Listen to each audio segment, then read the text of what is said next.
ఇంతకీ పవన్ కళ్యాణ్ తదుపరి సినిమా కాటమరాయుడు ఎప్పుడొస్తుంది? దానికి సమాధానం మార్చి 24 లేదా 29 అంటూ చాలా మంది డేట్లు చెప్పేస్తున్నారు.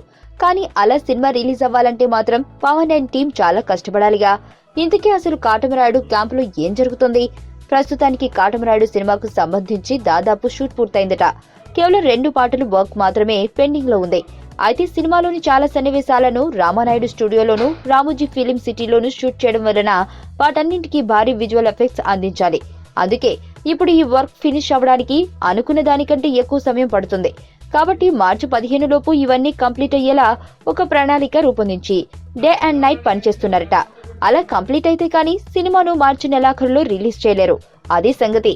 డాలీ దర్శకత్వంలో రూపొందుతున్న కాటమరాయుడు సినిమాలో శృతి హాసన్ హీరోయిన్ గా నటిస్తుంది. తన కెరియర్ లో రేణు దేశాయ్ తర్వాత ఇలా రెండోసారి పవన్ ఎంపిక చేసుకున్న హీరోయిన్ ఈమె మాత్రమే. గతంలో గబ్బర్ సింగ్ లో ఈ జంట అదరగొట్టింది.